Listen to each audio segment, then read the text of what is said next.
and there was like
Mic check, mic check. 1 2 1 2. Yeah, we up in this thing. I got my brother Mook. Pete is in the spot. They are in the house. Pete, what's the deal, man? You was just going off. You can finish your rant. I ain't gonna stop you. I think the rant was completed. I can replay it. No. That was the whole rant. I saw that too. It's funny. I was like, I mean, it's not funny. That's not funny. That's definitely the wrong terminology to use. Well, funny like odd, or irregular, crazy. But I've realized two things about humanity over this time, bro. I realized one, that we think as humans we are probably going to outsmart nature all the time. And two, as humans, that we got everything perfected and nothing wrong can happen. Yeah.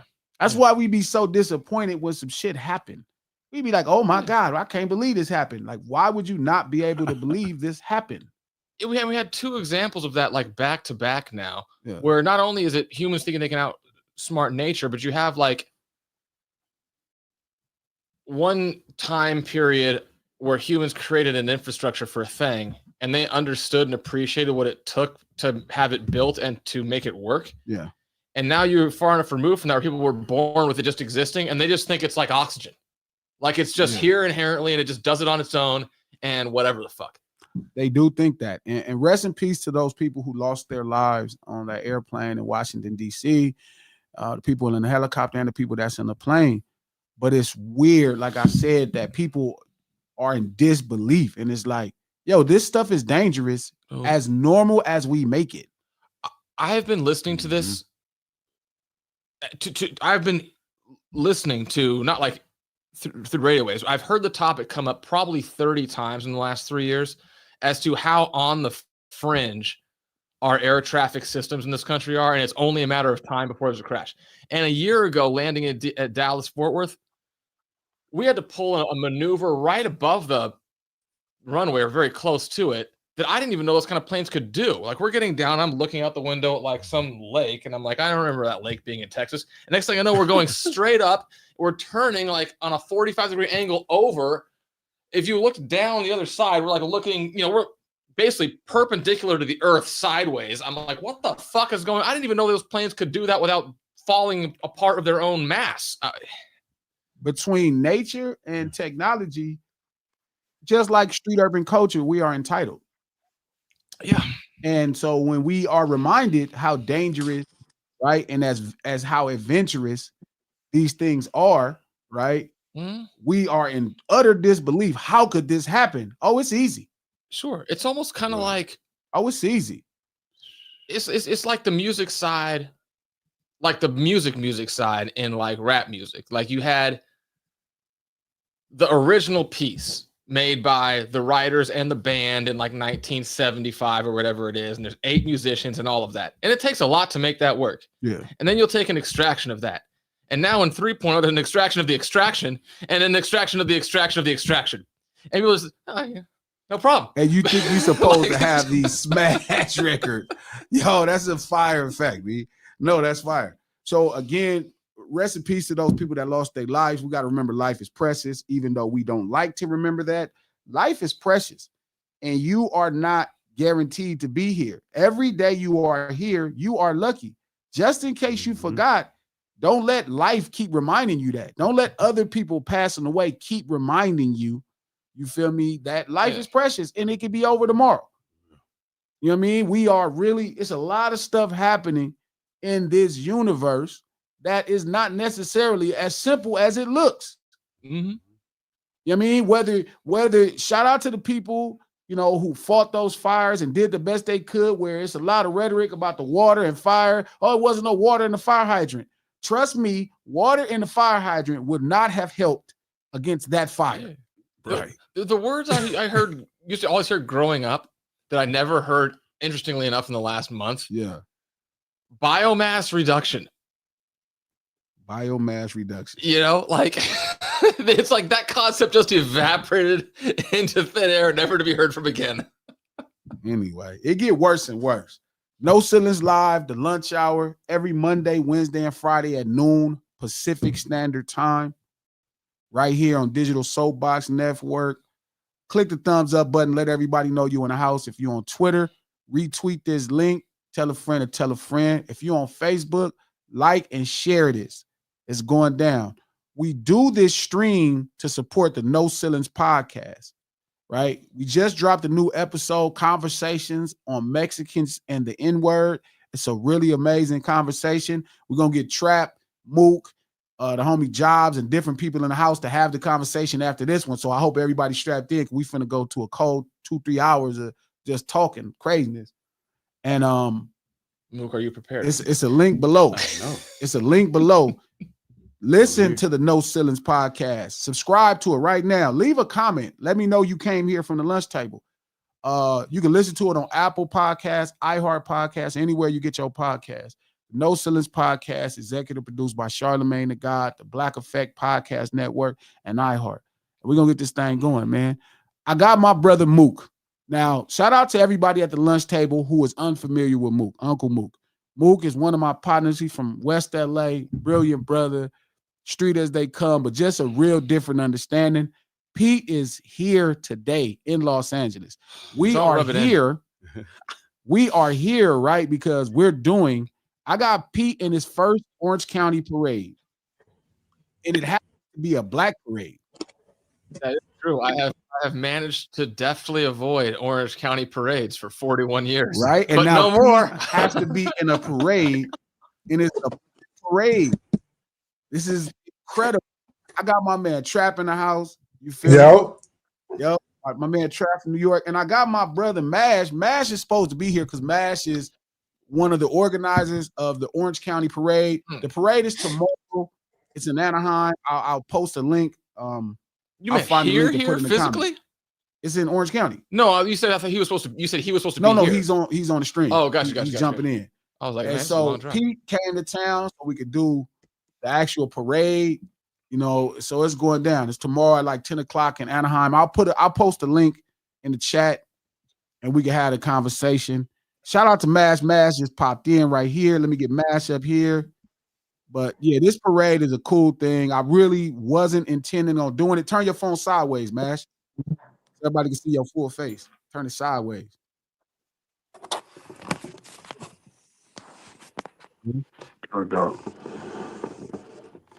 Mash got us to do this parade.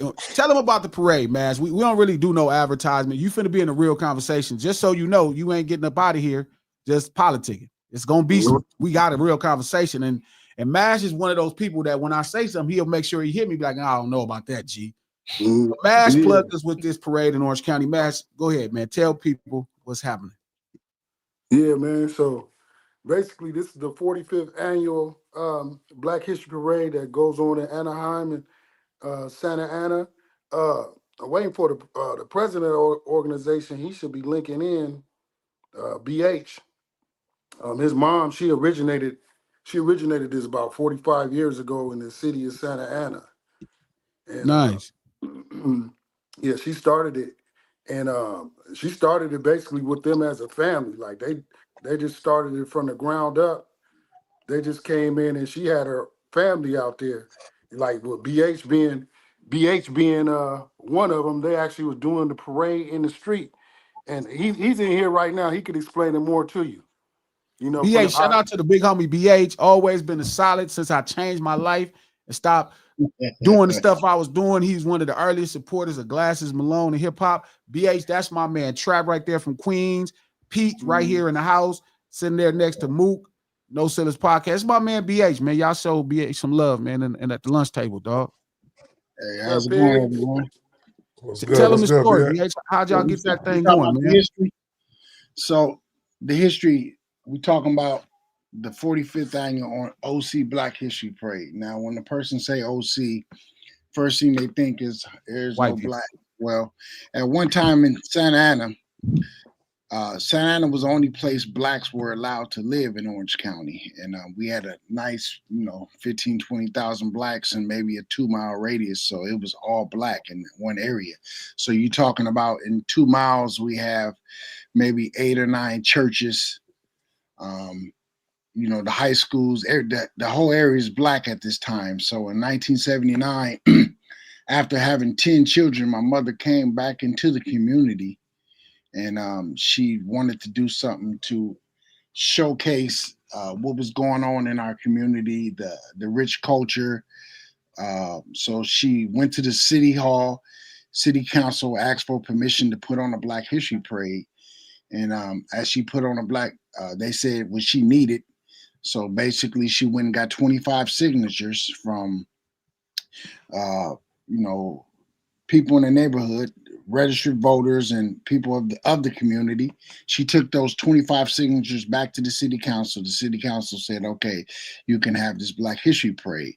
So February 9th, 1980 was the first Black History Parade. So when it starts off with 8 people. So when it got ready to start, they asked Miss Ship, "Well, Miss Ship, are you ready? You sure you want to do this?" She said, "Yeah, the show must start." So here we are 45 years later, continuing the legacy on this. In the past, we've had grand marshals from Yolanda King was our grand marshal in 1986 as Dr. King's daughter. We had Todd Bridges. We've had Lisa Ray, Kenny Lattimore, Robin Harris, Regina King when 227 was just coming out. Regina King. I remember my brother picking her up in the car. So we've always had a strong community here in Orange County, especially Santa Ana. But being next to a large city like Los Angeles, which we'll always be in the shadow because the population and the demographics is a lot larger. But we have always been here representing this Black History Parade here in Orange County. And it was 30 years in Santa Ana. It's been moved to Anaheim because Anaheim is now the largest population of African Americans or blacks. Wow. So we moved it to Anaheim. This year is our 45th year, our 14th year in Anaheim. And our Grand Marshal this year is Dr. Yolanda Yo-Yo Whitaker. Oh, wow. Yo-Yo's our Grand Marshal this year. Yeah. So, it's so for anybody that don't know the back history of the Black History Parade, it's a day of so I could say this 45 years we haven't even had an argument in 44 years. This is a day that God set aside. The weather's always wonderful.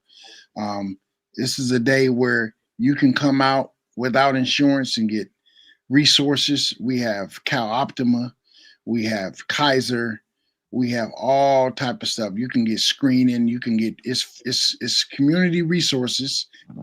On top of that, we have live entertainment. On top of that, we have over 30 food vendors for all the foodies.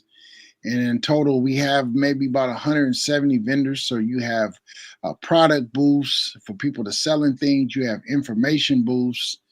And again, the average person that come out to see it, they lose their mind. So like last year, our Grand Marshal was Big Boy.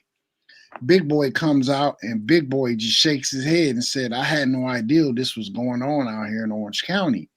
And at the time, if you go back to Big Boy's page, I presented him with a microphone, a gold microphone, representing 30 years of being on the air. So Wow. Big Boy came out. And so Big Boy was so amazed by it. He said, "Hey, I got you guys. I'll come in and be a media sponsor." So here we are. 45 years. That's dope, man. Y'all doing y'all thing. You right. Yeah, That's dope. for sure the first thing I thought about Orange County, I was telling Pete, you know, who I do the podcast with. I was like, yeah. He's like, for real? I'm like, yeah. So that was big. Mash for sure. Mash talked to me about this once or twice, but I never really was.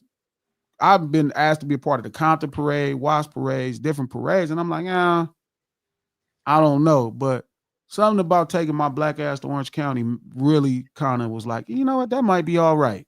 You know what I mean? It's something special. And, you know, the rest of us, you know, we definitely do see, there's a stigma where we see Orange County definitely as a place that we, you know, are not usually at. So it's dope to realize that a lot of my partners from Orange County really is from Santa Ana. When you actually say that, I'm thinking about it, like pretty much all of them, if they black. Quick question, and not that it matters. I was just as a personal curiosity. You talking about like a pretty robust chunk of the community or of the population of Santa Ana through the 70s into the early 80s, and that changing. I was born in 83, so like my memory of Santa Ana growing up is that it's, you know, largely a, you know, Latino Mexican American community environment over there. When kind of did that demography sort of change, and like what kind of was behind that demography sort of changing through, I would guess what would have to have been the 80s and the 90s, just eyeballing it from far away? Yeah. So to answer your question, Santa Ana's Santa Ana, I almost told my age. I'm not gonna do that, but I told ain't nothing to be ashamed about, man. Ain't nothing to be ashamed about. Let's go. Player. So let's just say the 70s, 80s, 60s, well, actually 50s, 60s, 70s, and 80s and 90s was black. Santa Ana population started changing when they started building Moreno Valley, and those houses went up for sale. A lot of people started selling their houses here, going to Moreno Valley, buying those houses for dirt cheap. And so that's what happened. Yeah. I mean, Santa Ana, people, I don't think all, maybe in the audience, Santa Ana's a pretty old town, so I don't know where exactly within the city that community was, but some of the, you know, you might be upgrading to a house that's like 70 or 80 years newer. Yeah. Well, we call it, so I could give you a breakdown what I'm talking about of Santa Ana, and we call it, it's two names for it. One name is Little Texas. The reason why, because the majority of everybody that had moved into Santa Ana was from Texas. Another reason why a lot of people that was here we had a base in Tustin. So you had the Tustin base and you had the El Toro base. So you had a lot of military families in town. I mean, that were moved here. Gotcha. So it was known as Little Texas and Black Santa Ana. And Black Santa Ana was basically from Edinger to 17th Street, from Fairview back down to Bristol. And you talking about, in that little area, you talking about 15,000 black people. Yeah. I know when I used to go outside, everybody to the left, to the right, in front of me was blacks. The Browns and the Latinos who was there was the Rodriguez's, and rest in peace, she just passed the other day. She was 95. So there's always been black and brown, but this was always Black Santa Ana. The Latinos and our Hispanic brothers moved in after our black people sold their properties. And they moved in, and like I said, the good thing about Santa Ana, we've been black and brown. Even with all the stuff go on, Santa Ana still, I can go right now to any of the Latino hoods, and it's all love. Now that's how it is in Watts too. Yeah, granted, some of the little guys may not like it, but where we big on in Santa Ana, bro, it's the last name. It ain't the gang name. It's the last name. So that's what makes the difference in our community. Because like me, my last name is Ship, right? I'm number 10 of the family. A lot of the families around here, you know, everybody have big families, but us having a big family and being on the corner, which Willis and Rate, where our street is named after our mother. You know, Willis was changed to Helen M. Ship Way. For the work that she put down in the community. So it was more than just the parade. You talking about the senior luncheons, you know, the homeless outreach, just all the different stuff we serve in the community. So coming up in the community, we, even though all the other stuff was going on with the street stuff, in our household, we was raised to build our community up, to love our community, not tear our community up. When we see our neighbor's trash can out, we pull our neighbor's trash can in. If we see somebody doing something to our neighbors, hey, we check them. Hey, you don't do that. Even if you from a hood, hey, don't write on the wall. That makes the neighborhood hot. And you know, taking the property down. So we were taught to serve our community and uplift and hold our community. So we was service. That's why all these years later, here I am still giving service. That's player. Sure. And BH, I didn't even know it was that deep, bro. But I'm glad y'all here. And that parade is tomorrow. I think it starts at 9 or 10. 9. So 9. So at 9 a.m. we will have the Rams, the Los Angeles Rams cheerleaders at our announcers booth, and they will be, you know, doing their little cheer stuff. The actual parade kicks off at 10. So the parade is from 10 a.m. to 12 noon. At 12 noon, our Unity Festival will begin. It's from 12 noon to 4 p.m., possibly 5, you know, if it get turned, which it usually does. But so yeah, and for those that want to know where it's at, it's downtown Anaheim. That's 201 Center Street Promenade or 200 Center Street Promenade.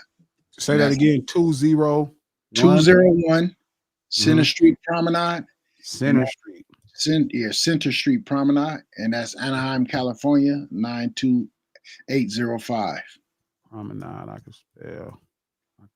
And the good thing about this is free parking and it's free entry. So that's one thing. So for 45 years, we have not only served the community, we have never charged the community. Only cost is what you pay for if you buy something from a vendor. You don't have to pay for parking. There's no entry. There's no police walking around us with guns. We're not policed. That's one thing I'm big on. I do not allow guns around us. We cannot be policed. Well, that's player. But I'm glad y'all here, BH. So again, if y'all not doing nothing tomorrow, slide by the actual parade. You know what I'm saying? A Black History Parade in Anaheim, in Orange County. So pop through, man. It's going down. I just put the actual address in the chat. Now I got y'all here. I'm glad y'all here. We can get into some other kind of conversation. Y'all actually happen to be the perfect type of people to be in this conversation. Here we go. It sounds like the perfect type of people to be in like 95% of our conversations. They do. Like, that is true. That is true. That's that serious. So here we go. No, it's not. Why are we going somewhere, man? Why we gotta go? I was just saying that thoughtful guys with perspective. We tend to aim for that. We fail, but we aim. Yeah. That's what's up. Okay, look. So yesterday I sit down and I do Bag Fuel podcast. Bag Fuel. Bag Fuel is two guys from New York, one guy from Southside Queen, SO. The other homie, I don't know why his name slipped. Forgive me, homie. Heineken's name slipped in my mind. I remember but, that. You know, some both from New York. And they were asking me, did I feel gangster rap glorifies gangbanging? And I just, for some reason, dog, like, people keep making me think my perspective on gangbanging is unique. Like, I don't know how this happened in my life. Go ahead, Pete, please. That's a very easy thing. Your perspective on gangbanging is unique because, in general speak, there are more people observing gangbanging than doing it. Fair. So that's pretty simple arithmetic. Fair. And we had a really great conversation where we was looping in Black culture, and my boy Jobs always, shout out to Jobs here in the chat. Joseph Boyd right there, my boy Jobs. We doing a podcast after this. Shout out to Jobs. But he was saying that I make gangbanging look attractive. Like he's like, man, you make me. I was like, that's not what I'm saying. Sluts do that. That's not what I'm saying, right? That's not what I'm saying, right, Mash? Well, this is my take on it. Like, yeah, I mean, rap comes from a first person's perspective, right? Hopefully. So you know, when you rapping, you know, you rapping from your perspective, from where you see things, from what you experience, what you observe, right? So, and then it's a braggadocious culture, Hip right? hop, fair.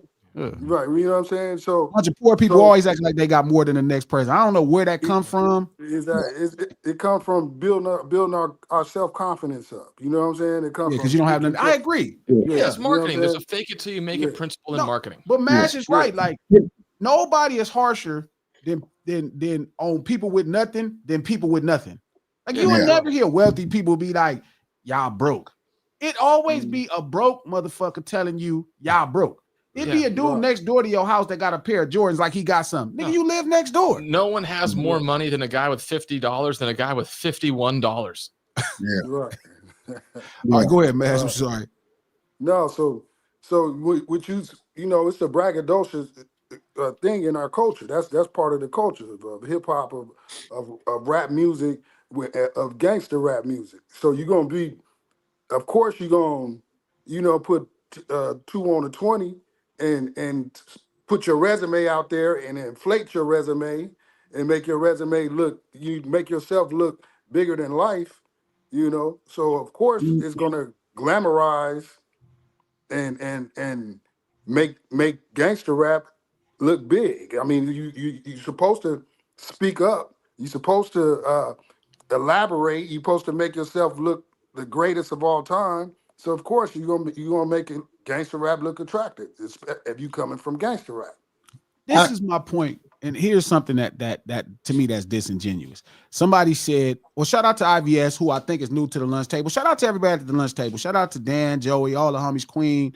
What's the deal? Sherry, everybody. He said, no, it transformed to that. It was just party music initially. That's not true. The message is not a party. There are Right, so many songs in between 79 and 82, 83. That was not just a party. right, Like, yes, hip hop itself was the things happening in the way we party.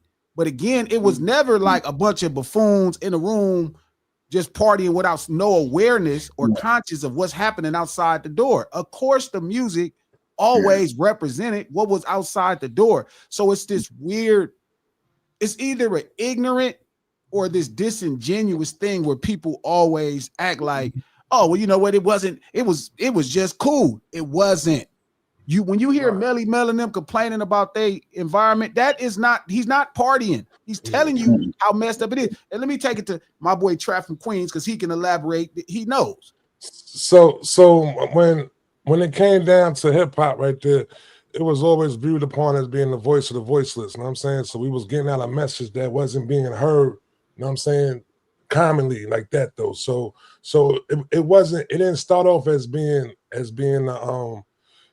the party. You know what I'm saying? We went into the party stage though, but at first it was just, you know what I'm saying, people getting their voice out there and being heard about what's going on in their community like that. So Right. Broken glass that's basically everywhere. exactly. I say this. Hip hop is about telling your story. You telling your story, however your story may be. If someone may say it's a gangster story, like you said, G, they said that you glorify gangster rap. Yeah. What How they you were saying glorify is, it? No, How you it glamorizes it. It like, glamorizes it, they saying. how can one glamorize what's real and what and happened? that's what I said. How can I What's be going on? bringing? How can I bring glamour? Like, there's not a membership on the inside of my album. It's not a membership application. It's not like there's something like, hey, you want to be from the set, here's the membership, right? It's like, I don't get how could somebody be from a gang and their experience be bad. Like, if you're from a community, don't you have friends? Like, don't get me wrong, I do have some traumatic experiences, right? My friend got killed. Feel me? One of my best friends got killed. That's a traumatic experience. That sounds pretty glamorous. Exactly. And I'm telling you that he got That's a killed. sarcastic reference for And the then, audience. but it's a great point. But it's like, and then even then, though, right? It's like, yes, I'm telling you how him being hurt my feelings and how I decided to get justice for my friend. Yeah. It's one of those things like goes back like my big theme. It's a multi-year theme. But when we were in Atlanta for the Black Effect Podcast Network event, we're backstage, and I'm not knocking the person on stage. I don't even remember who. I didn't know at the time who it was, but there was somebody talking about. I just remember like, oh, my trauma, your trauma, everyone trauma. And I was like, I don't want to hear about trauma. I want to hear about your durability. I want to hear about your perseverance. Sure. Here was my trauma. Here's my perseverance. Not here's me wallowing in my trauma. Here's how I persevered through this moment in my life. And I think the glamorization is glamorizing the soft qualities. I don't mean soft in that they're soft. I mean soft in that they're abstract of durability and perseverance. Where you at with glamorization? I think it's about people's perspective when you say something. When you say certain things, you'll say something like gang banging made me a man, right? Yeah. And I think people that don't understand the intricacies of gang banging and where you coming from with that, to them, it will sound like they think of colors and then how did it make you a man? Right. Like, how did just that make you a man? And you talking about all the circumstances that you had to go through. You talking about situations that made you view things a certain way as a man. And I think some people are misconstruing when you say that, like, oh, he trying to pump that up. He making it look like it's palm trees and sunshine doing that gangbang thing. And you like, nah. I didn't have some triumphs. I didn't have to go through some things. It didn't taught me how to develop. I didn't have to stand on my own 2 feet within this. But see, we always gonna glamorize. We always gonna glamorize things that's part of hip hop. I mean, y'all remember Nucleus, the song "Jam on It"? Of course, dude rapping about beating up Superman. Yeah. You know what I'm saying? So you You know what I'm saying? So Jam on it. You know what I'm saying? So it's always gonna glamorize over the top. Good point. Good point. Even in street urban culture, I don't know if they do this in New York trap, but you ever listen to your homie tell a story about a fight he got in? Yeah. It's never boom, like bop, bing. Yeah, like you know what I mean? Yeah, I caught that nigga. Boom, bing, bing, bang. Like he never really got punched. Yeah. Think about no it. one mentions the broken nose and the knockdown tooth. You might have won, but it cost you a tooth. Bass, BH. Y'all ever had a homie that came and told you a story of how he got maxed out with the same sound effects? Nah. He got the same sound effects, BH, like when he won, but he lost, and now he give you the sound. So he hit me like bing, bing, and I fell out. Like I'd never heard that story of a homie tell me a story where he was on the losing end of a squabble. And the animation is as turned up, and he's like, "Yeah, he was on me like boom, bing, bang, and he dropped me. I popped up on him, boom, bam." Nah, it's like so. Well, I mean, nobody never talk about their losses. Yeah, it'd be a simple thing. Yeah, they jumped me. Yeah, well, what happened? They got me. They got me behind me. They got me. But when they won the story, right? Yeah, and that's true. That's and this is why I always say street urban culture. Fellas, how I define hip hop and where my studies have taken me, street urban culture personified through the arts elements, right? And so that's what I noticed was a common thing in all of this stuff. No matter which community I went to, it was the common theme. It's a level of, and it does come from the ghetto and poor people, because it is a kind of a, I don't want to use the term foolish pride, but it's a pride that can be foolish, where it's over the top, where you over celebrating getting a pair of Jordans. Right. You just over the top with them. You know what I mean? You just, you remember how that was when somebody first bust out the Jordans, they just stepped out on you and you was like, bro, chill, bro. It's like, we're not going nowhere. Right. But who else would take some, hold up, Max, but who else would take some work pants? Who else would take some snow boots, some Nubuck suede boots, loosen them up a little bit? These are construction boots because it's cold. You loosen them up. You know what I mean? Who else would step out in some tennis shoes with no laces? That's only some poor people stuff. Who would take a pair of Pete? They are work pants, and then you crease them, and you cuff the bottom, and then you combine them with some $12 shoes. With the laces cost $1. That's almost 10% of the cost of the shoe. And you put these big laces, you flip the tongue, and you got this shirt on that's really supposed to be an undershirt. It's a t-shirt, it's an undershirt. Yeah. And you're walking down the street like this outfit costs $1,000. This outfit might be $16 total. Sure. That's street urban culture. And I don't care which ghetto in America you go to, that's a level of pride that comes with everything we do. And like universally, even outside of that environment, how many other groups of people or other moments in time and space and whatever else will use the expression, oh, ... challenging environment moment, whatever the hell it might be, will put some hair on your chest. You talk about making you a man. It's like, oh, well, back when I was poor on the farm and we used to have to go out there and dig holes to put seeds in the 13 degrees. That'll put some hair on your chest. My dad's favorite story is to tell me he walked 3 miles to school. I think it's a lie, but he's probably telling the truth. But that's his pride joy. He ain't lying. My pops was 91. I just lost him last year. Rest in peace. Yeah, it's all good. You know, it's part, part of it. I appreciate it. So stories he used to tell me was like the stories that your pops told you, G Malone, but it was 18 of them. They all slept in one bedroom. When it was family photos, they used to have to walk 2 miles in to take the suit. He come back home, take the suit off. Grandma used to wash it for his brother to wear it, and he got to walk in town to take pictures in that same suit.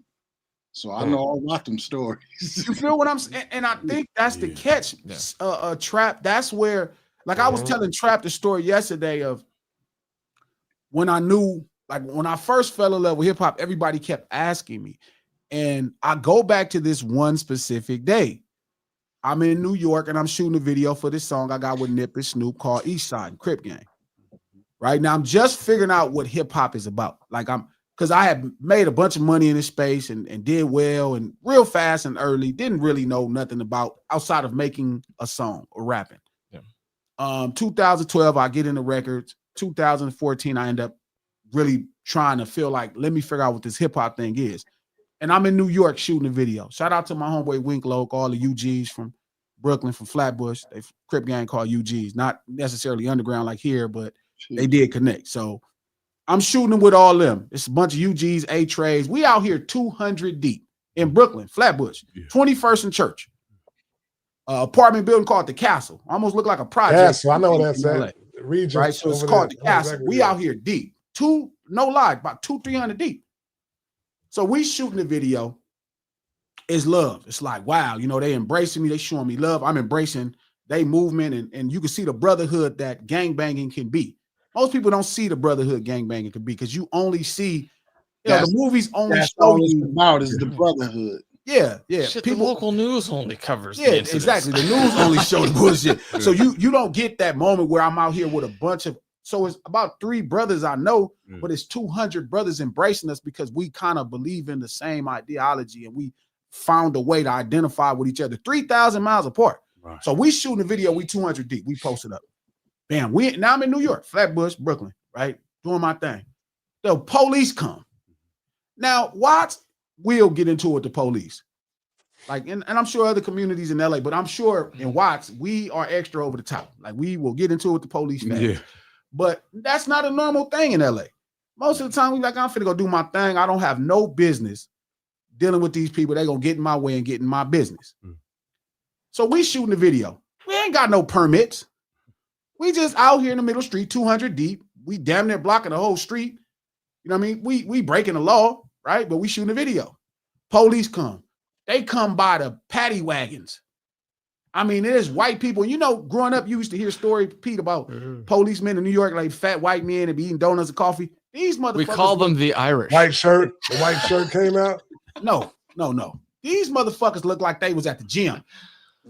It's like they rounded up. Side note, I don't know what the hell it is, but the occurrence rate per capita of white police officers on the beat and steroid use is north of 99% by a mile. Well, anywhere I've gone in this country. Should be. It's a dangerous job. You know what? You might be right because these motherfuckers I've was never huge. seen one that wasn't on fucking No, steroids. these They must be motherfuckers- scared as shit. These motherfuckers was huge, huge, Yeah. right? And it got to be about like 100 and something. Like Man, they out there deep, guns, billy clubs. So I'm like, man, this is finna be over. You know what I mean? They finna make us. We ain't got no permits. This breaking the law. They finna make us leave. Yeah. So I'm like telling the homie, like, nah, don't trip, G. They finna get up out of here. This is what Wink Loke is telling me.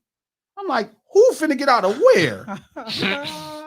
Like, now again, me and my homies then shot at the police. Rest in peace to my homeboy Stank. He died this way. Like, we done did some crazy stuff. We'll compare that to the Waka video that ended with the police breaking it up on like a Potomac or whatever the dead end street is over there in the Chase. Sure. Right. So fast forward. Okay, let me get Tommy back. Fast forward. So the police out here, I'm ready to break loose. I'm like, you know what? It's over. They finna ruin our stuff. I'm way somewhere else. Yeah. Let's go somewhere else. We ain't like, nah, cuz we not finna go nowhere. They finna get the fuck up off the block. We doing something. We doing Huh? something. we doing something. I swear to God, I'm like, Yeah. okay, so now Get that, Peter Griffin. Go on. BH, they didn't assemble for me. BH, they assembled for me. So I can't leave them. No. So now I'm like, damn, I'm finna go to jail in New York for squabbling with these police because I can't leave the homies. They didn't came out here for me. So it's finna be on. I'm finna be in a legendary squabble with the NYPD over a music video. Would have been great marketing. Right? Great. I wouldn't even, promo. and I didn't know about marketing still. So I'm really just thinking about the squabble at this point. Sure. So now it's two things happening. One is this Mark II adrenaline going up because now I'm like, I'm how do I win the Gotta squabble? go. Yeah. Right? How do I win the squabble? It's finna happen. So the homie popping it like, y'all niggas, y'all doing all this old punk ass shit, cuz y'all niggas need to get off the block. They surrounding us. I'm like, Mind and we you, the deep police and they station right deep. around the corner. Police station right around the corner from where y'all was at, though. I too. didn't know, but they knew, and them motherfuckers, they was pouring out. They were pouring out by the gallon. They were just pouring out. So we standing there. I'm in mode.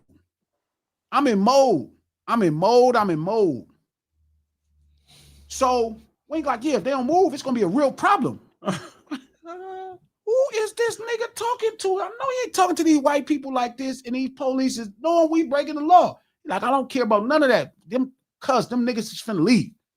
It's on. So all the homies is standing up. This is all New York powering up. They charging up. Browntown and them, they just charge. I was like, holy shit, this is finna be crazy. And eventually, after this dramatic standoff, they send in a young brother that's probably about 6 foot. He about close to our age at the time. He's like, hey, Wink, look, they just gonna leave. Just please don't double park the cars.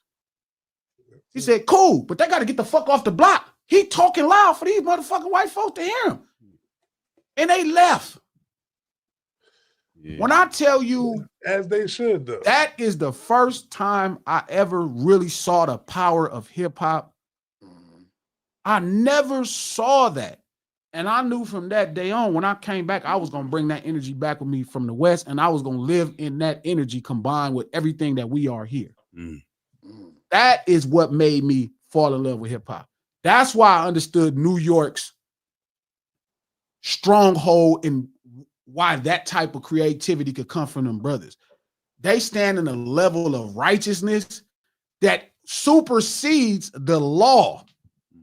Like, we're not doing anything wrong. It's not people out here shooting. We're shooting a music video. We don't care about no fucking permit. That's some New York shit.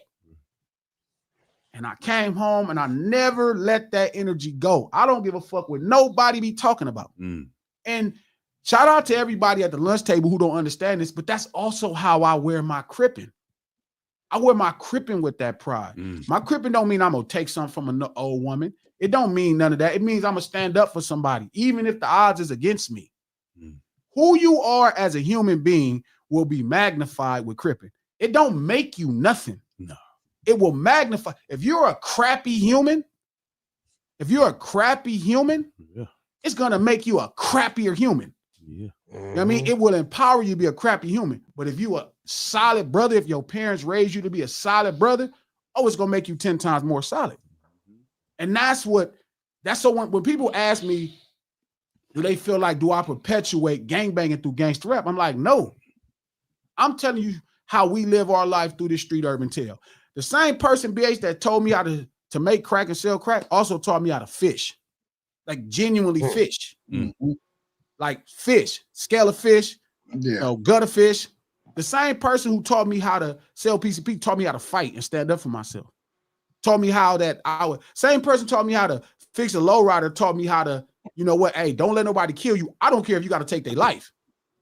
Live and survive. Because the average human being is so scared to protect themselves, you know what I mean, with a level of whatever it takes, that they'll just die.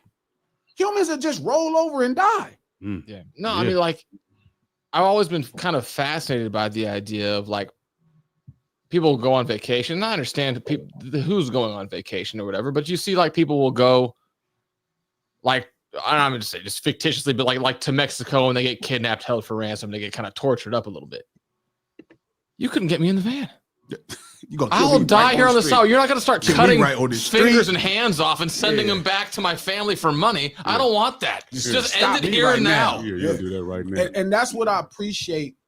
And again, so somebody last week was asking me to say something negative about, you know, street urban culture. I'm like, what do you want? What's negative about it? And I was trying to compare it for the lady. And it's the same thing with gangbanging. What do you want me to say that's negative? Now, listen, if you are a white person in America that the law is your ultimate guide, I get what you're saying. If you're a white person in America, right, Mass, where the law is your ultimate guide, I get why you could look bad at gangbanging, because it's built on not observing and respecting whatever the law is. But if you are a black man in America, a black woman, if your family was ever a slave on this soil, you don't got nothing to say about my crippin'. And I mean, you don't got Sherry, you don't got nothing to say about my crippin'. How you gonna go after Sherry so fast? I can't read the comment line, but I felt like Sherry was sitting on the couch and you just like threw a glass of water on her just for being there. No, Sherry trolls me from the table, from the lunch table. Shout out to the homie Crazy who just popped in. So we in the studio, I can't see. No, I got TV.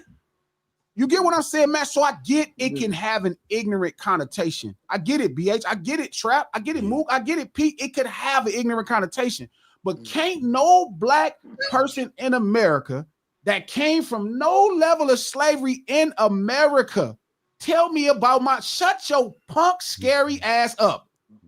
The only thing I respect, you have no business trying to obey the law. You have a right to stay your ass out of jail, but you ain't got no business trying to use the law as your ultimate guide of morality. Right. Because you know what your ass would be if the law was your ultimate guide of morality.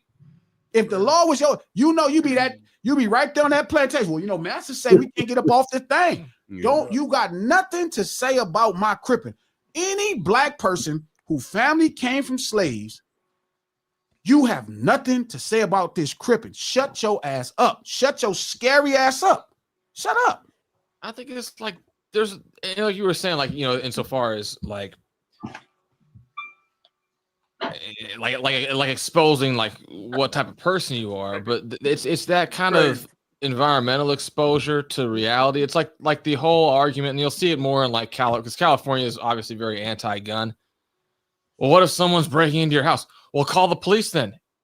No. Like, it doesn't take 13 minutes to get shot. You know what I'm saying? Right. Just wait. Come shoot your ass. Right. That's funny. You're a white man. You know it's crazy. You just wait. I got pissed off at somebody one time. I was pissed at somebody, and they were threatening to call the police on me. And I looked them dead in the eye. I was pissed. I was like, "Shit, the police? The fuck they gonna do? I'm already here." Yeah, that's that Italian in you. Like, I was so fucking mad. That's that Italian coming out. The hell they gonna do for me? They're 13 minutes away. Shit, and Lord knows where we from. So again, it's one of those things where I think it's disingenuous to say gangster rap glorifies gangbanging, and people feel like I have this honorable take. Gangs have honorable men. I get If you are a law-abiding citizen, I get why you think there could be no honor amongst criminals. I get why. You have no idea. You're just ignorant. You don't quite know what's happening. And I respect utter pandemonium. I respect it. But if you are the descendant of a slave, man, any level, shut your ass up. Shut up. Just shut the fuck up. So you saying So you saying cripping is just like hip hop? You saying is revolutionary? Of course it is. Right. Of course it is. It's cripping is whatever you make it. Right. Like none of us got pushed into doing anything being from our communities. It ain't like niggas like, you know what, BH, you finna have a long line of snatching purses. That's your future. No, if you want to be a great football player, they'll push you in that direction. Yeah. If you want to be a great teacher, they'll push you in that direction. If you wanted to be a cold soldier and you want to go beef with everybody in the community, they're gonna push you into it. Whatever you want to do with your life, those people with whatever information and knowledge gonna push you into it. They're gonna try their best. Guaranteed. So it's a weird place where I have people, shout out to the people at the lunch table who don't get it, because it's a bunch of people that's always at the lunch table ridiculing me and patronizing me. But I'm telling you, as a Crip who I've been in it, I'm telling you how it is. So yeah, I get it. If you feel like honor is in obeying the law, I understand. But you better not be no descendant of slaves telling me honor is obeying the law, because I'm gonna look at you different. I know who you is now. I know who your ancestors was on the plantation. You was telling.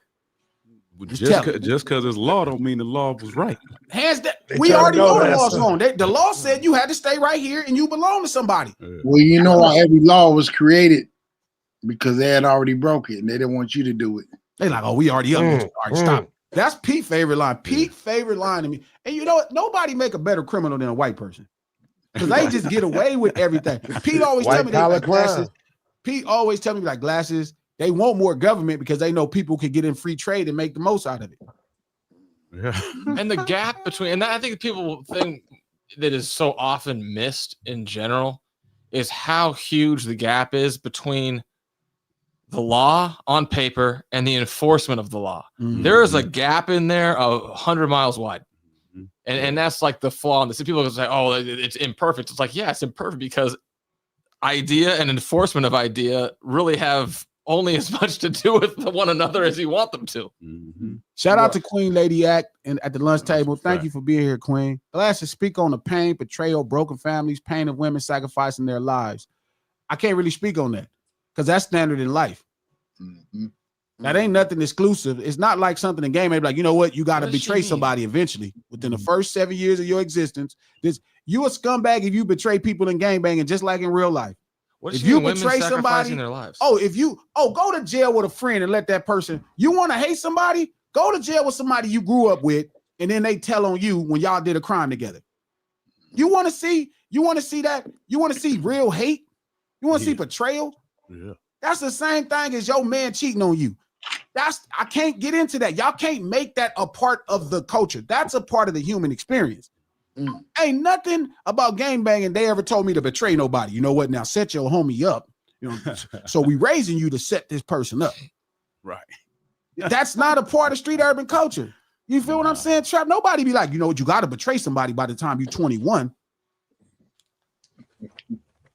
Nah, you got to. Shout out to Sherry. She said she's saying the women are left picking up the pieces of gang violence. Well, stop dating gang members. That part. Yeah, you know what I mean? That goes back to my other favorite quote. Go find your square. All right. And it's still gonna be betrayal against preconception. Yeah. Facts. Yeah. But the square gonna turn it down when he run up on the gangbanger. Exactly. Soon as you go to the movie theaters and somebody start feeling on your butt, and he looking at that dude crazy because that dude ain't never been through nothing. Now, don't get me wrong. There's a space in me. Look, gangbanging for the most part just teaches you how to be a man. They will let you pick the man you want to be, or they will actually move you into a space of the man you need to be. So if you're running around these streets, they're going to make something out of you because they're trying their best, especially if it's a real homie. Now, look, if you an immigrant and you moved to some community at 21, you probably going to get misused. I'm sorry. That's just, you see Trump doing it right now. That's just the normal human experience. If you come somewhere late and you pop in and they can't recognize that you a day one, they gonna mistreat you. That's just what I don't know why men do that. Yeah. But then again, I'm not mad at them because why the hell are you looking for a home at 22? Why would you go to a community at 22 to be part of a gang? Mm-hmm. In my belief, they shouldn't even court you on. What are you doing here, sir? Who are your parents? Where is your reference? Why are you here? You need a therapist. Facts. How the hell could you come somewhere? I had a homie like that. Right. My homie Gangsta 7. He 22, 23. He was from East Coast and he come get put on the 7. And they named him Gangsta 7. First off, sir, why did the East Coast guys kick you off? Did they call him Kick him Gangsta out the 7 whip. because he moved from 7 miles further north? No, they named him after the set. Nah, it was a joke, but yes. And this is why I'm saying you can't tell me gang members are bad people. Yeah. They took this. They took him in. White people right now, Trump will not embrace a 23-year-old Mexican man that comes in, he wants to help with politics. Right now, if you 23 years old, you move from Mexico, you move to America, and you go to Trump, you be like, hey, I want to be down. Trump gonna be looking at you. Most white people gonna be like, what? But of course, here go the homies. Here go the homies, BH. 22, 23. He already got fired from another job. He already got fired. And it's hard to get fired from gangs. It's hard, BH. It's hard, man. It's hard, Mook. It's hard to get fired from gangs. It's hard to get fired from gangs. All right. No. This is what they talking about, the glorifying, dog. Like how it sounds, this presentation right here. It's about tell me if I'm telling one lie. You're It's like you put a job application in. It's like you put a job application in. Yeah, you hear this? Come on, man. This is what they say. Tell me I'm telling a lie. You're not. I'm not. But let me ask you this thing, right? What would be the reason why he wanted to do that at 22, 23, though? That's what I said. Because I was asking that question. In his eyes, it was being glamorized, though. No, because he was from somewhere else. No, because he was from already somewhere else. That he accepted. Yeah, I think it's accepted. That's all it is. It's a personal thing, Trap. It's not about people want to be with other humans. I also had the same conversation yesterday, totally different context, but like there's a generation of people that are just getting into weird niche communities to try to foster some feeling of social acceptance. But that's a normal thing for humanity. It's not specifically us. Sure, that's what I'm saying. Like Trump, they won't accept Trump in them spaces right now. They be like, man, we don't care you got money. You ain't nothing like, get your little stupid. That's how they treat him. That's why he's so angry.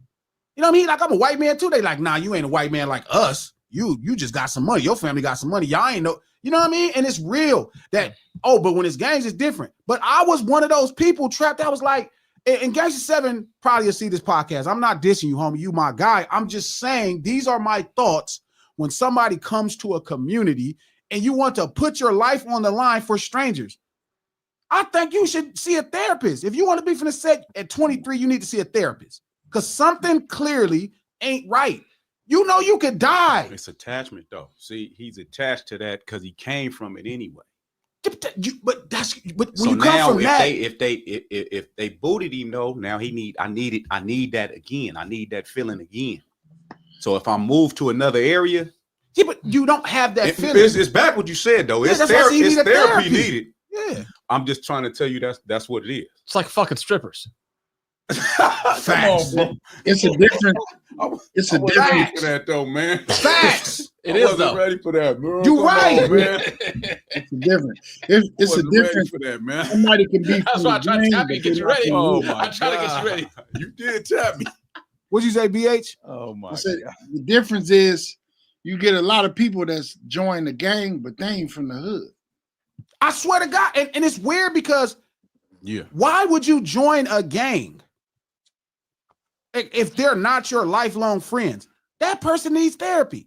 It means you're trying to probably get more from them than you are trying to give from them, to be honest, if I'm being honest. And I don't want to put that on anybody, so I don't know anybody, but there has to be an incentive structure in place where you figure either, hey, those guys are hustling, I want to be a part of it, or those guys are doing this, I want to be a part of it. And you're assuming that you're going to end up on the positive side of that transaction. Otherwise, why the hell would you? Even if he moved over there, it's a form of safety. So what happened particularly with this homie, shout out to Gangsta 7. I'm not dissing you, bro. I'm just saying you Yeah, came I up don't know in the this, thought. who this person Yeah. is. But I'm saying because he can watch the pod, he'd be like, man, Glass on me. I'm not on you, fool. Like, you know, you my luck. We all right. We done had years now. Yeah. 22 years deep now. Yeah. But all kind of dumb shit before. Yeah. Right. So at 22, right, you come over here because he made friends. My homeboy Moto, rest in peace, Psycho, right? Mhm. He moves to where this dude's old community is. He moves in the East Coast. Mhm. He's living there, and this guy's living there too. So now they form a friendship and a bond over a year. Yeah. You know, they're friends. But instead of them just being friends, now he wants to be friends with us. Yeah. And I think something is wrong with you if you don't understand, you feel me, like that you probably missed out. This is quite, you know what I mean, Trap, like you don't know us. You can go somewhere and die over this. Yeah. Why would you sign up? Why would you sign up? You don't think that was more to do with that during that year time while they was on the East Coast? Your man was talking so highly and so much about how good it was to be a part of this community right here that he wanted to go be a part of this community though, because your man spoke so highly of it. Yes, I don't think it was none of. I think that's what it was. I would imagine. Okay, now if you want me to go in Gangster 7's mind or an immigrant's mind when they kind of are 20, 21, 22, and bring they it on want for to Gangster join 7. a Bring it to community something with else. strangers. With strangers at that age, I think it's almost like, forgive me, and this is gonna be messed up, but I'm gonna say it. It's like a trans person. Like there's some kind of dysphoria happening. Like, you get what I'm saying? Why would you want to associate with somebody that can cost your life? Like, something is wrong. Like, don't get me wrong, where I'm from could cost my life, but these is my friends. Like, if I go somewhere and get into it over Ron, or if I go somewhere to get into it over Dave, or you know, over Moon or Pluck, these are people I knew my whole life. That's what compels me to go the furthest mile, right, Mook? That's how it works. We go the furthest mile, right, Maz, BH, because these are your lifelong friends, and you like, yeah, that's my boy. And as you start to find things that's just as important, or you build your own world, right? You get married or you have children. Now you find other things that you have to use your life to defend. But when you poor, right, Pete, this group of people are the main people you are defending with your life, because you really don't have nothing else. So if you come from, but it's also a lifelong bond, like people that I've knew my whole life. So that's where that bond. I wouldn't look, if this man coming out this bathroom start getting his ass whooped, I might go over there and be like, hey, get off of him. But I'm not finna dive in the middle and then take on his plife. I don't know this motherfucker. So I think there gotta be some kind of, your mind gotta be messed up. Well, is there like in his as speculative, but like if he's always down there, because those are his like best friends, let's say there's 3 or 4 guys, whatever. You in the car and everybody else in the car getting shot at by some ops from across the way, but you in the car with them, you're as exposed as they are, so you might as well be a part of it if you're gonna be risked by being a part of it by proxy. But that's how truly this thing works for real. Yeah. See, people think if we all just joined. If you're already there, though. Like, shout out to Sherry, shout out to everybody at the lunch table. Abdul, Dan, what's going on? G Sense, what's up? That's true. We do deserve a Purple Heart. Culture, who says glasses, your help is needed for the upliftment of our community, our unity, our wealth. Well, we got to start using community correctly, because we might not be from the same community. And just because you black, all skin folk ain't kin folk. Now, I ain't gonna let a white man just dog you out, but you might be one of them dudes gonna sell us out. So I gotta be careful. But prime example, like, that's what makes a gang work. You don't really join a gang. You really kind of born into it. The only difference is you take on crime as a role. It's more like you already there. It's like a debutante. You already there. There's a debutante moment, and now you still here. You're just official. It's like being born in America. You're an American. Yeah, but you can't vote till you're 18 and sign the paperwork. There you go. There you go. Right? Like, you don't choose to be an American. You don't choose to be in America. You're born in America. You're American. Well, I was raised on 117th Street Watch Crip, so I'm from 7th Street Watch Crip. Period. It's not one of those things that I woke up and I was like, you know what? Today I'll just be from the set. But another thing, just to touch back on your boy that probably, you know, he came from somewhere else and came over there. He could have witnessed some of the treatment that y'all had and the tight bond that y'all had over there that intrigued him as well. Sure. He could see, damn, they treat their homies like this. They do, they all you know, socialize and gather like this. They, you know, it could be a level of respect that he saw, possibly, that made him go, shit, I might be having issues over here. Now, we all know that's transforming. But I'm just saying, as far as his interest level, some of that could have piqued his interest level. If he hanging around your boy, like you said, all the time, now he coming around y'all, he's seeing the treatment. He's seeing like, damn, this is how they get down. And that might have caught his eye. Go ahead, Pete. I was just does some of that speak to like maybe some of the cultural differences? I know East Coast is bigger than 7th Street. I mean, you're from a bigger area, bigger neighborhood. Yeah, like, I mean, you guys are bigger. It like, what's the say just this outside of, you know, all the activities, like just socially, culturally, is there a difference how you perceive a difference to be when you're from a really small, intimate kind of neighborhood versus a larger? No, because the reason, so the bigger gangs do the same thing, but they are part of bigger gangs, which is why they have more like chaos, sub cliques and stuff, which is why they have chaos at a large scale, because theoretically they're all from different gangs. Like where I'm from is probably as big as you could be to be from one gang. Everybody else is gonna break up into a lot of cliques, and those cliques will fight with each other and kill over each other. Sure. So where I'm from is probably as big as you could be to be from one true gang. Once you start getting big, then it starts separating, and then people can fight and kill over those differences that fast. It's hard for us, 120 of us, to fight and kill because we don't have that many differences. We don't have, you know, remember, poverty restricts the area and makes it really small. Yeah. And like East Small. Coast is But kind of that's intriguing right? in itself right there. That's something people will gravitate to just right there. Like, okay, boom. Just the get down, the whole little get down. It's tight knit.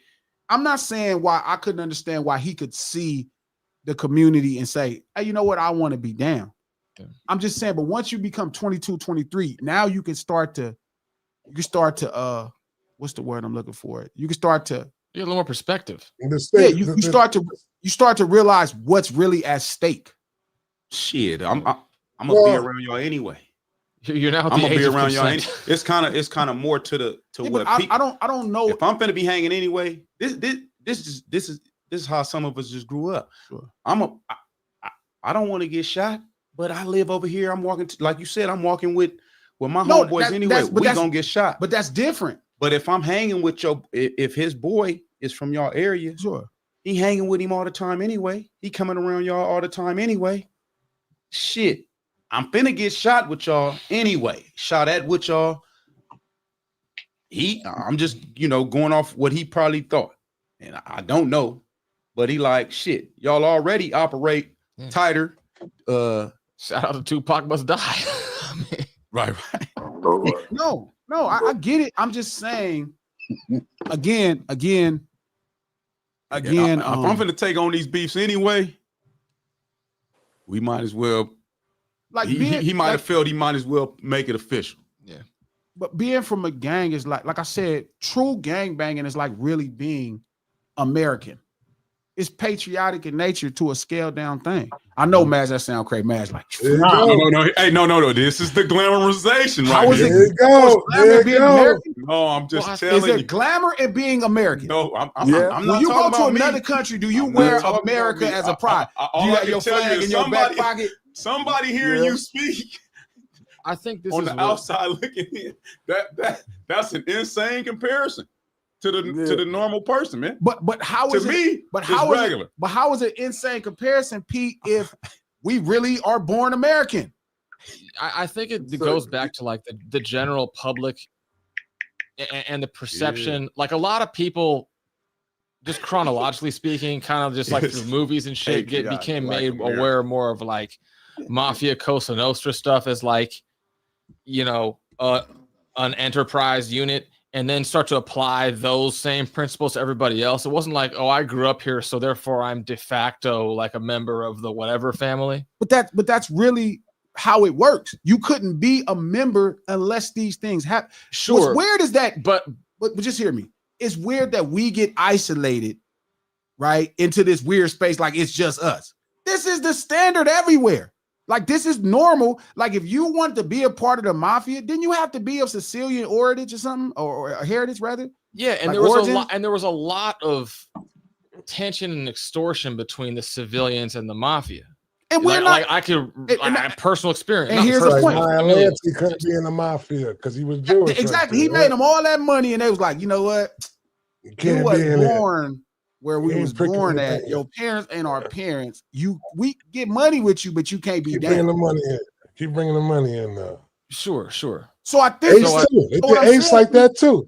But I'm saying it's all a standard. But why is it I'm glamorizing it when I'm expressing the same story? That's the standard for every last organization throughout human Because history. you guys are But look at B2C the and they're organizations you use, though. You know. using criminal organizations. America is a criminal organization.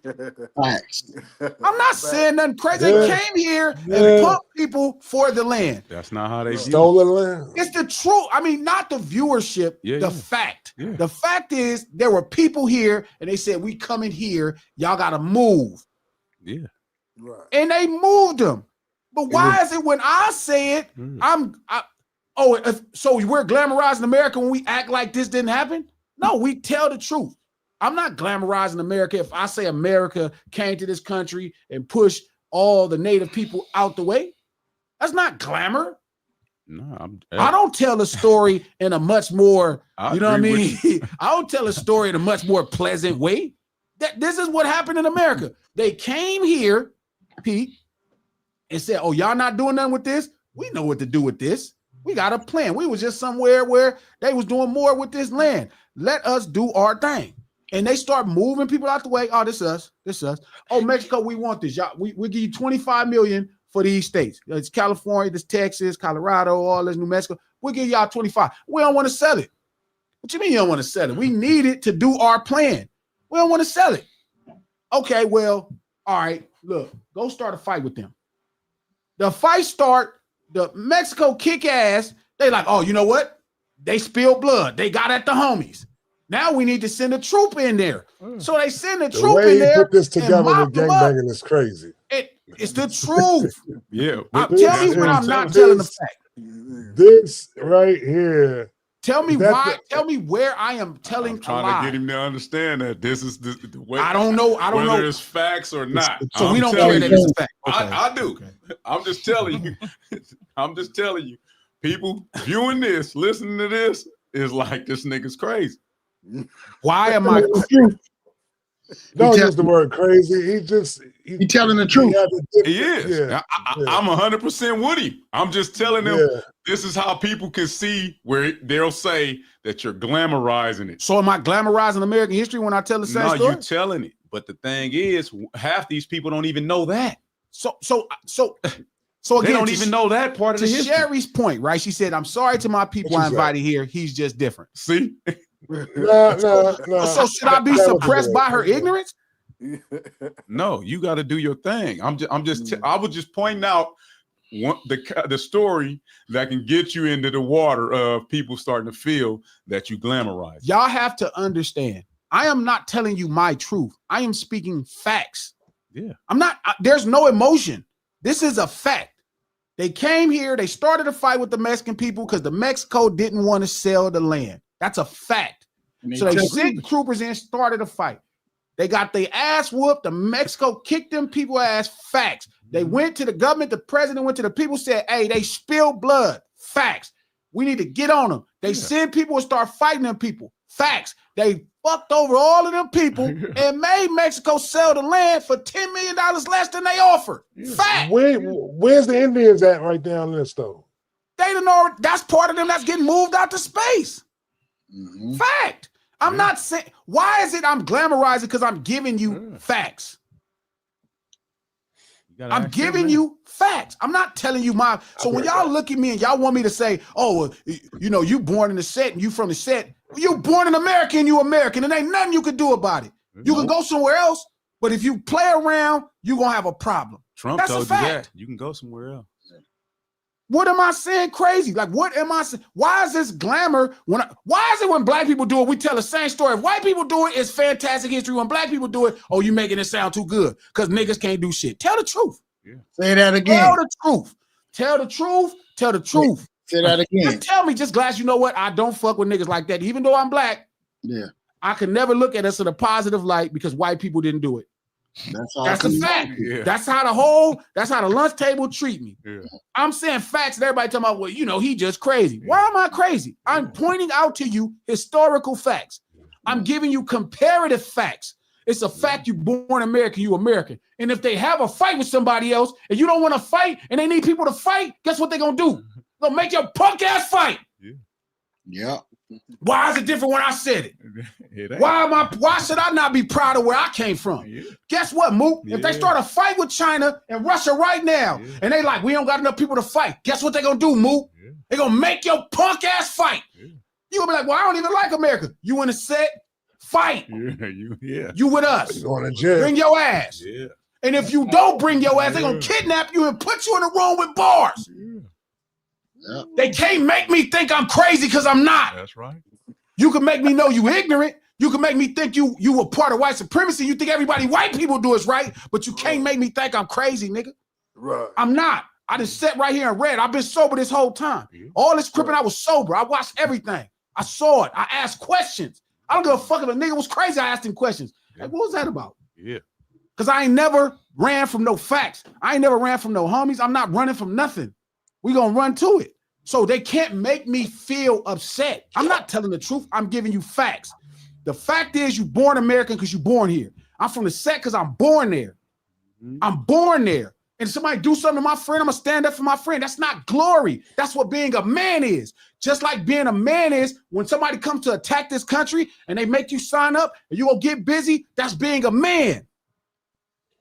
So if you call that romantic, but you don't think serving your country is being romantic, you, my friend, are a sellout or you white. Simple. I think some of that gets into like where certain lines get obscured, like by the observer, in that typically militaries are like appointed by like the civil, at least the United States, but it's like supposed to be civilian run or whatever the hell. So you have a group of people that aren't fighting that de facto appoint a group of capable people to go fight. And that was true back to the Iliad and before that, you know?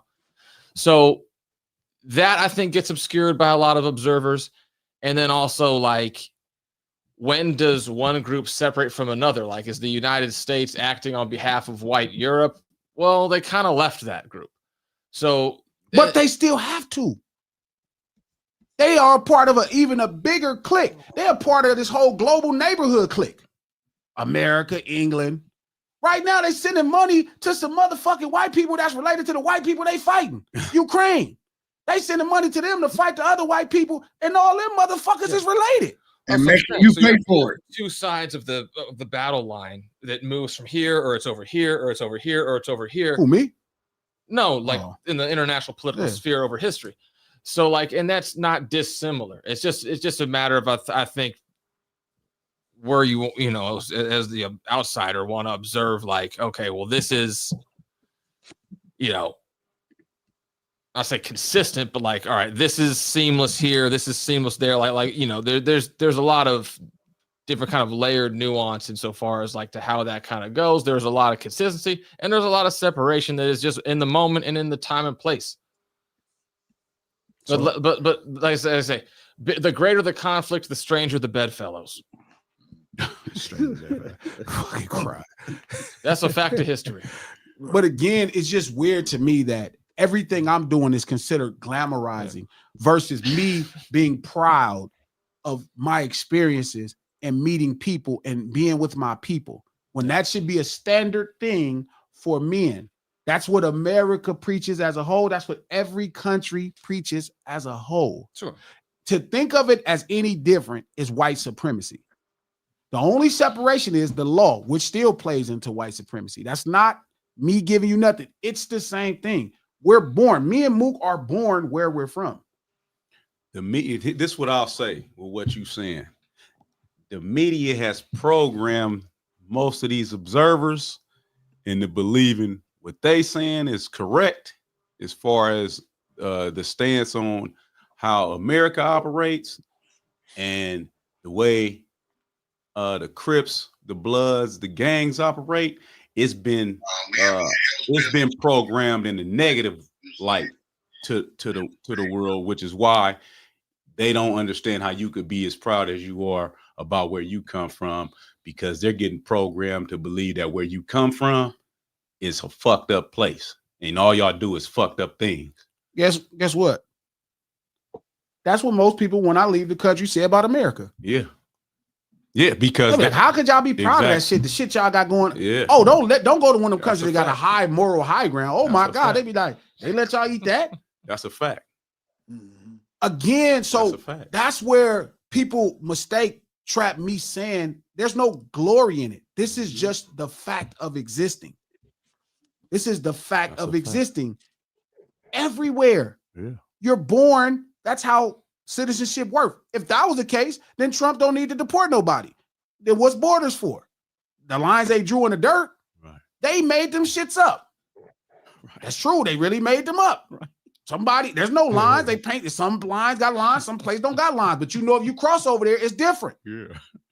That sound like cripping and blood to me. Yeah. Y'all don't own the street sign. They don't own that neither. Oh, you fighting over property you don't own. Everybody in the service don't own a house. Yeah. You don't even know what you fighting over when you join the service. At least I know that they killed my homeboy and I'm going to shoot. You don't even know who they shot. Yeah. Them niggas like, we tripping on them. Go over there, handle them niggas. Go. Handle that. And I'm not talking shit about America. I'm not. I'm telling you, you ain't got no business. If you ain't talking shit about America, don't be talking shit about me. Don't talk shit about this crippin' and don't try to act like you don't get what's happening. Come from out of your shit. Come. Shout out to Sherry. She said, I'm from Compton, though. Sherry, you from in the house in Compton. It's different. You could have been anywhere in the country. Sherry alone, no, I'm not on Sherry. I'm not on her. I'm telling her the truth. Sherry could not cross the bridge to where poor people was at. They were like, you need to stay over here where people got some money. Don't cross that bridge. Tell Sherry, if she doesn't want to, that's fine. But she's in Miami now, right? Is Sherry in Miami?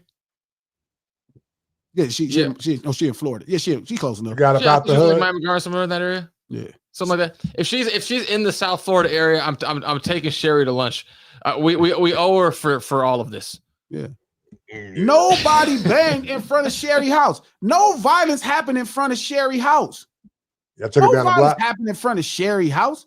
People didn't even do that right. Y'all keep acting like it's just violence happening. Damn, y'all are ridiculous. Everybody ain't dying every day. Y'all would think terrorize the hood. Y'all watch the movies and y'all be like, man, Ricky get killed every day in LA. Yeah. That's not what's happening. Ferris ain't always shooting the Uzi on Crenshaw. They not always shooting Ricky. Yeah. It's not always a dead body in the alley. It's way more. That's what the news is gonna send them, though. You know what? Old dog ain't always robbing the store. The store owner ain't always dying. I get it. That's the movies. I understand that is the movies. But that's the music. I totally get it. That's not the movie. That's not even a movie. Snoop album, everybody don't die in every song. No, not. But murder was the case. Like murder was the Everybody case. gets Like laid in murder every was the song. case on every song on Doggy Style. Nah, I shot that murder nigga was the yesterday. case. But if that ain't if you don't listen to the whole album and you only listen to what they playing on the radio. So at which place should I allow people's ignorance to compromise a fact? Oh, no. You should never do that. I'm just saying, what I'm saying is this is why it definitely is, because this is why they're ignorant, because this is what they're getting programmed with. So your facts to them, it's they can't believe your facts based on what they've been programmed. Even though I've been here my whole life. Yeah. Even though like Sherry argues with me like Sherry wasn't in the house. Sherry, you was inside the house. You don't know what happened. Right. All you remember, somebody got killed. You don't know what happened. You don't know what happened at all you know is somebody got killed. Right. Sherry acting like our childhood was traumatic. Sherry's full of shit. Right. The only reason Sherry's childhood could have been traumatic is she couldn't go outside. Sherry ain't saw nothing happen to nobody. Sherry, what? She couldn't even, bro, my mother, so my dad lived on 117th Street in Watts. Yeah. My mother lived in the Richland Farms. That's an affluent working class black area in Compton. Now I stay right next to what would be Acacia Block. It's a canal that goes in the center, and there's a bridge that's probably about 15 feet you cross over. Yeah. It's like, nigga, it's like going from America to Africa. Yeah. 15 feet. Yeah. 15 feet, BH. It's like See, we going were from happy America to to try to say Africa. that. It's like when you cross the border, you go from San Diego to motherfucking Tijuana. You notice this shit is different. Yeah. It's different. So Sherry It can couldn't change just in the next go to street TJ. over. Yeah. Sherry couldn't go to TJ. Yeah. They would not let her go to TJ. So when Sherry Sherry talks, don't get me wrong, Sherry's a brilliant woman. She's one of the most brilliant women I know. For sure. She's always, and she's been like that since she was a kid, the few times we talked. Yeah. But Sherry also is ignorant. She doesn't know. And she's fighting the fact she doesn't know. And she's telling everybody, I'm from Compton, but you're not from Compton like that. Right. Gotcha. You're from Compton like you played video, you was in the house. You from Compton, you went to private schools. Came from You the from hub, Compton though. like that. Right. You not from Compton like, you know, you was best friends with the girl that her brother got killed. She couldn't even play with the girl brother who got killed. Right. She used to try to go to that girl house. They was like, you ain't going over there. They Right. knew. Right. She talking about she couldn't go outside because of gang violence. Sherry full of shit. Her people were scared. My mom, I was outside. Matter of fact, she talking about she couldn't go outside because of gang violence. I couldn't come in the house with gang violence. Not till 7. I couldn't come in and out the house. And I better be there by the time the damn street light come Better on. not be running in and out this house, man. For Hey real. G, we still got a lot of stuff to. Go ahead, man. I love y'all, take brother. I care. see y'all tomorrow, man. I see y'all tomorrow. Thanks for having us, y'all. Hey, Yeah. Hey, shout out to the whole panel, and come and check us out at the Black History Parade tomorrow. Much love, man. My man. Hey, All right, keep bro. it gangster the American way. The American way, my boy. That's the only way. That's the good one. That's the new one right there. You can get shirts made on that. The American way. I'm crying. So again, right? So again, it's like, Trap, I don't understand what do they want me to do? Like, how am I sensationalizing a standard existence for people who grow up this way? How is it sensational? Let me make sure I get everybody's vocals recorded. Okay, I got BH. I got y'all. Y'all good. Okay, much love, fellas. So I think it's more so to do with making sure you show both sides of the coin, though. You know what I'm saying? So if you What's ain't the gonna- other side of the coin? the other side of the coin is, you know what I'm saying, the consequences of being, you know what I'm saying, of being a gang member or something like that. There You know what I'm is saying? no consequences of being a gang It's- member. What you mean it ain't no consequences of being What's a the gang member? When you gotta ride out and you gotta put in work and shit like that, it's consequences your ass can even get killed to go to jail. So guess what? That's a consequence in every walk of life. Nah, it is, but it's also told I every don't have to other tell you walk the of life too. consequence. Though. If you actually fire a firearm, it's against the law. Nobody needs to inform you of that. Nah, I just gotta. It's like when we talk about. It's like when I talk about music. Like, you know what I'm saying. I like for a person to I like for a person to be able to say, yeah. You know what I'm saying. Yeah, I get money in this, that, this though. But you know what I'm saying. If I get caught doing this, that, this, I could possibly end up in jail doing this, that, this. You know what I'm saying. So it's like you gotta show the good. You gotta be able to tell the goods and the bad. You can't just tell about the goods. You know what I'm saying. I don't tell the shit. goods. I don't tell the goods or the bads. I tell you exactly what it is. I just told you the same person, right, that taught me how to sell crack, taught me how to fish. Yeah. Understood.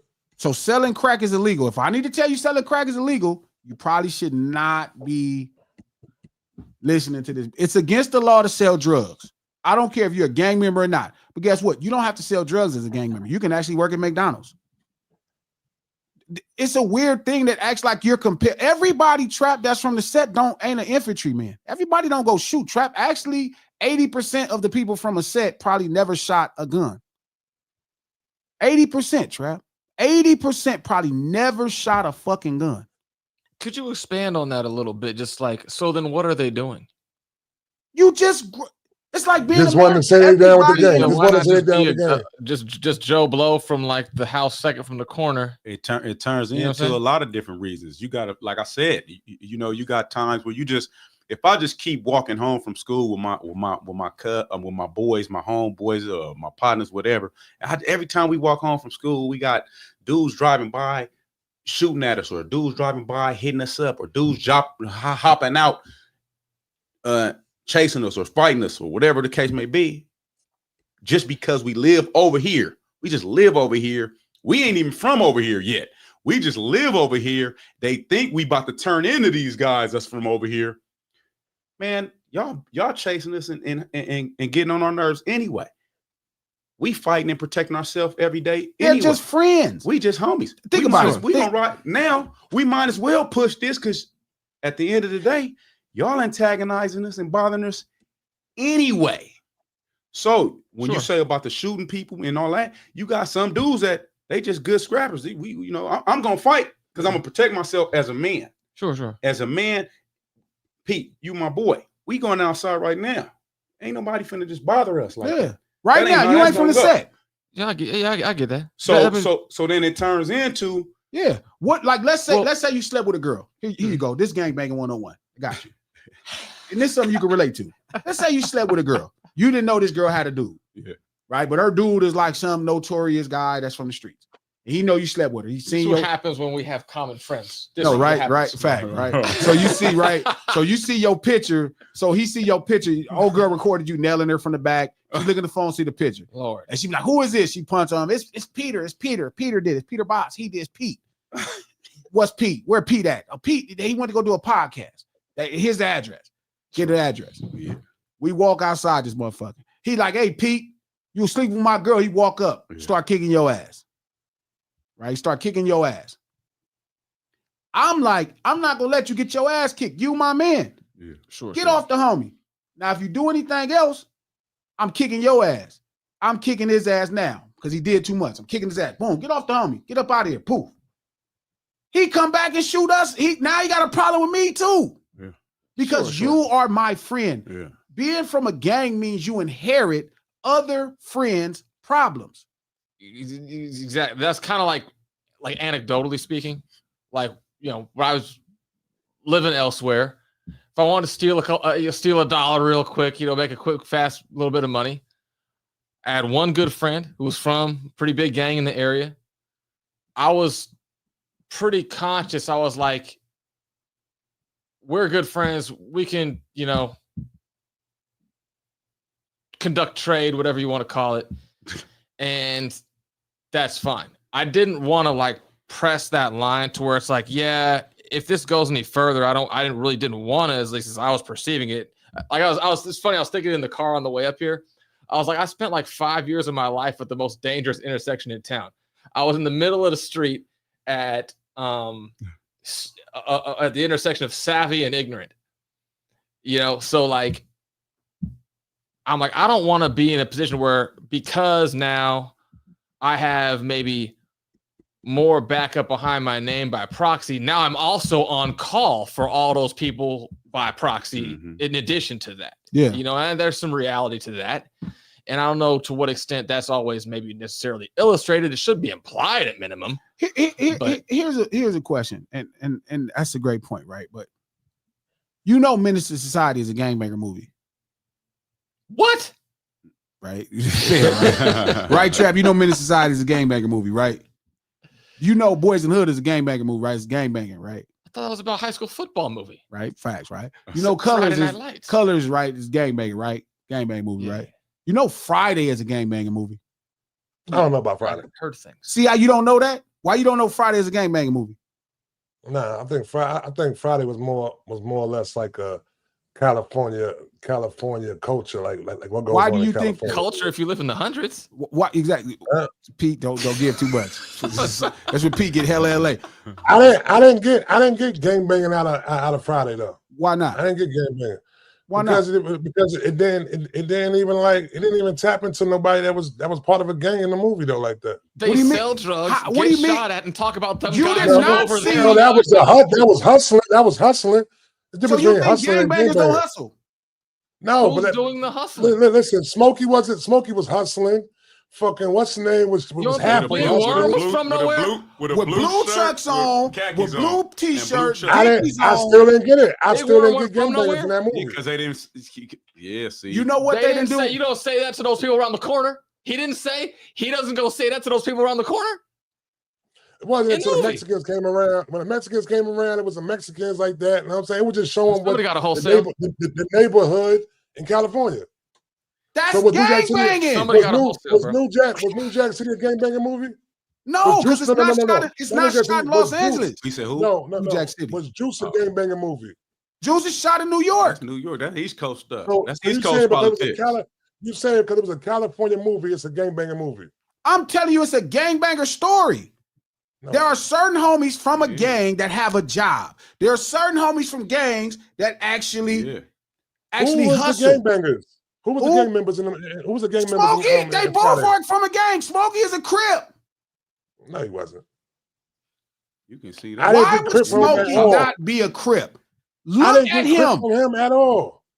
Okay, well, that's the politics. And of it. why I would didn't- I didn't Craig get have that. a gun? Look at From it. Look at his whole uniform. Is Look Crip. at how he's dressed. He's selling weed. Did he mention anything towards any type of set See, in that this is what movie we at say. all? I got him. Oh, I got him. oh. Tell me when Doughboy did the same. Tell me one time Oh, Doughboy yeah, said yeah. cuz. Yeah. Tell me a time Kane said cuz.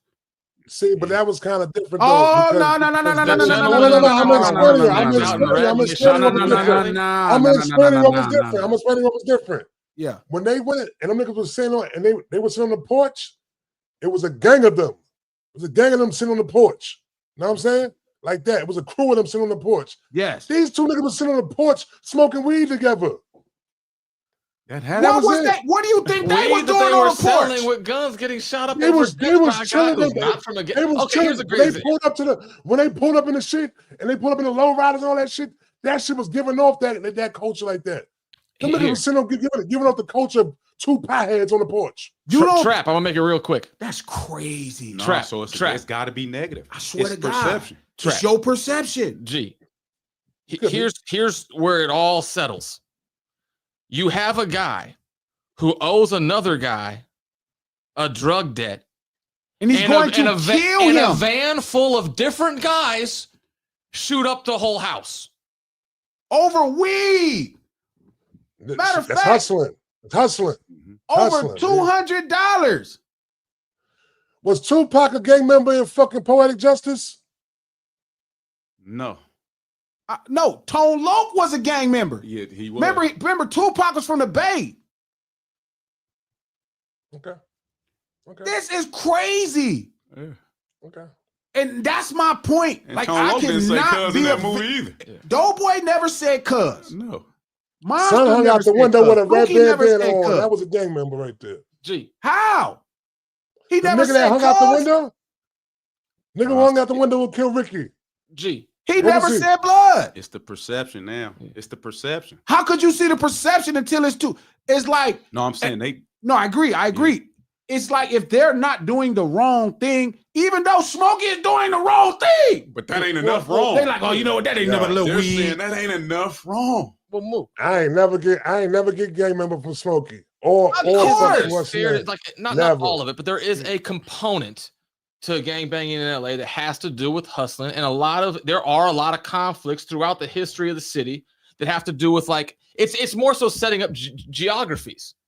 So like there's a lot of conflicts that go around access to parks, fair enough or not, throughout the city, or access to certain areas that are lucrative. Some of them might be like yours was inherent to your geography. Some of them might be on a line, and there might be some issues insofar as access to that point. But there is a component to gangbanging that does have to do with hustling and the geography of access points. Is that fair? Yes, that's fair. And I think that's kind of what's being described in some of the West Coast movies, whereas on the East Coast movies, they don't get into that quite so much because it's like all in like one giant building, like New Jack City is like a building. Wow. Smokey was a Crip. The fact that I have to argue this and it's obvious he's a Crip is crazy. He had the same outfit on Doughboy had on. The issue I think maybe that's missing to some degree with Friday on that front is it's not really made clear. He's probably buying from his own gang and stiffing somebody from within his own neighborhood and getting like DP'd, so to speak. I don't think that Worm would be somebody from outside. Maybe he is, but there's never a reference to where like Smokey, at least from the viewer standpoint, is at significant risk. And other than his buddy he's hanging out with, is like, oh, they're about to like light me up on this block. I gotta call the homies. You know what I'm saying? Like, there's not really anything in that regard put forth in the film. Like how does that all kind of come together? You speak from the cinema to you like know what the it life, is. you know what I mean? People don't realize Ice Cube was telling everybody that's the reason he made Friday. He said every day in the hood is not bad, even though on Friday shit was bad. Them niggas got their parents' house shot up. Sure. But for some reason, you see the movie, and I tell everybody it's more days in the set that's Friday than Boys in the Hood. It's more days in the set that's Friday than Boys in the Hood. So meanwhile, you don't see that as a gangbanger movie. More homies got jobs than sell dope.